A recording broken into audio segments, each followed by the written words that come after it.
Diesel ছাড়াই চলছে engine, খরচ নেমে এসেছে অর্ধেকে। কৃষিখাতের সেচ কাজে ডিজেলের বিকল্প হিসেবে ব্যবহৃত হচ্ছে পোড়ামবিল। এমন বিকল্প ও সময় উপযোগী উদ্ভাবন করে তাক লাগিয়ে দিয়েছেন কুষ্টিয়ার এক যুবক। এরই মধ্যে পরীক্ষামূলকভাবে প্রয়োগও করা হয়েছে, যা অবাক করেছে কৃষকদের। ডিজেল ছাড়াই চলছে কুষ্টিয়ার দৌলতপুর উপজেলার কৃষি জমিতে সেচ কাজে ব্যবহৃত এই মেশিনটি। স্থানীয় উদ্ভাবক মনিরুল ইসলামের উদ্ভাবনী আশার আলো দেখাচ্ছে এই অঞ্চলের কৃষকদের। পোড়ামবিলের সঙ্গে বুস্টার যৌগ মিশিয়ে কোনো ঝামেলা ছাড়াই জমিতে পানি দিচ্ছেন চাষিরা।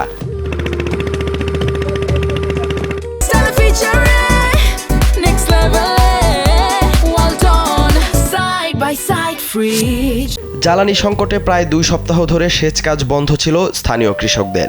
তবে পোড়ামবিলের সঙ্গে মনিরুলের উদ্ভাবিত যৌগ মিশিয়ে ঝামেলা ছাড়াই ইঞ্জিন চলছে। এতে ডিজেলের তুলনায় তাদের খরচ কমেছে অর্ধেক। ডিজেলে 1 লিটার ডিজেলে 1 ঘন্টা সময় চলতো, এখন 600 গ্রাম মোবিলে বুস্টার দিয়ে চালালে আমরা 1 ঘন্টা প্লাস পাচ্ছি। সাশ্রয় বলতে যে 5 লিটার পোড়ামবিলের সাথে যদি একটা বুস্টার ডোজ দিয়ে ধরেন 400 টাকা খরচ হবে, আর আমি যদি 5 লিটার ডিজেল কিনতে যাই আমার 1000 টাকা লাগবে, 600 টাকা আমার সাশ্রয় হলো। এর উদ্ভাবক মনিরুল ইসলাম জানান, তিনি পোড়ামবিলকে পুনঃ প্রক্রিয়াজাত করে ডিজেলের বিকল্প জ্বালানিতে রূপান্তর করেছেন। এই প্রযুক্তির নাম দিয়েছেন মেথড অব অল্টারনেটিভ ডিজেল, সংক্ষেপে ম্যাড। আসলে এটা আমার উদ্ভাবনী নাম হচ্ছে ম্যাড। তো যখন আমি এটা প্রথম অ্যাপ্লাই করি একটা মেশিনে, তখন ফেল হই। তখন আমি এটার সাথে 4টা উপাদান দিয়েছিলাম।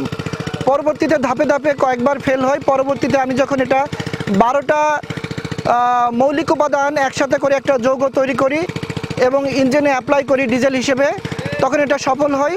মনিরুলের দাবি 5 লিটার পোড়ামবিলের সঙ্গে 100 মিলিগ্রাম বুস্টার যৌগ মিশিয়ে জ্বালানি তৈরি করা সম্ভব, যা 7 লিটার ডিজেলের সমান কার্যকর। তো এইটা 5 লিটার পোড়া মোবিলের ভিতরে 100 ml একটা ম্যাড অ্যাপ্লাই করে ঝাঁকুনি দিয়ে এটা ডিজেল ট্যাঙ্কিতে ডিজেল হিসেবে ব্যবহার করা যাবে। যেমন আজকের এই মেশিনটা চালু করলাম, এটা ডিজেলের অভাবে পড়েছিল।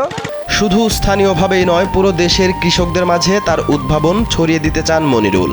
এমনকি সরকারি পৃষ্ঠপোষকতা পেলে আন্তর্জাতিক বাজারেও বিকল্প জ্বালানির বড় প্রভাবক হয়ে ওঠার প্রত্যাশা তার। সামনে আমার স্বপ্ন আছে যে আমি যে এই ম্যাডটা উদ্ভাবন করেছি, এই ম্যাডটা যেন আমি সরকারিভাবে অনুমোদন পাই, জাতীয় তথা আন্তর্জাতিকভাবে আমি এর স্বীকৃতি চাই। কৃষি বিভাগের তত্ত্বাবধানে এরই মধ্যে ম্যাডের মাঠ পর্যায়ের কার্যকারিতা যাচাই করা হচ্ছে। আশানুরূপ ফল পাওয়া গেলে দেশব্যাপী প্রচার করা হবে। জ্বালানি তৈরি করছেন এবং এটা মাঠ পর্যায়ে কৃষকদের মধ্যে পরীক্ষামূলকভাবে মাঠে প্রয়োগ করা হচ্ছে এবং আমরা দেখছি যে এটা বেশ ভালো ফল করছে। এ বিষয়ে উপজেলা নির্বাহী কর্মকর্তা জানান, বৈশ্বিক জ্বালানি সংকটের মাঝে এই ধরনের উদ্ভাবন অত্যন্ত সময়োপযোগী। ঊর্ধ্বতন কর্তৃপক্ষকে অবহিত করে প্রয়োজনীয় পদক্ষেপ নেওয়ার আশ্বাস দেন নির্বাহী কর্মকর্তা। তো সেক্ষেত্রে যদি আমরা দেখতে পারি ইঞ্জিনের কোনো রকম সমস্যা হচ্ছে না এবং ডিজেলের সাবস্টিটিউট হিসেবে বেশ সুন্দরভাবে ওনার এই যৌগটা কাজে লাগানো যাচ্ছে, তাহলে আমরা আসলে এটার ব্যাপক প্রচারণা চালাবো। আমাদের স্থানীয় কৃষকদেরকে আমরা আসলে উদ্বুদ্ধ করবো এটি ব্যবহার করার ব্যাপারে, এবং এই বিষয়ে আমি উপরে ডিসি অফিসের মাধ্যমে ঊর্ধ্বতন কর্তৃপক্ষকে আসলে বিষয়টি জানানোর চেষ্টা করব যে এটা কি ডিজেলের সাবস্টিটিউট হিসেবে আমরা শুধু এই অঞ্চলে না অন্যান্য জায়গাতেও ব্যবহারের সুযোগ রয়েছে। মনিরুলের উদ্ভাবিত ম্যাড পুরোপুরি সফলতার মুখ দেখলে দেশের কৃষিকাজ হয়ে উঠবে আরও সাশ্রয়ী ও সহজলভ্য। একই সঙ্গে ডিজেলের বিকল্প জ্বালানির উদ্ভাবক হিসেবে নতুন দিগন্তের সূচনা করবে বাংলাদেশ। সালাউদ্দিন সাজু, কালবেলা।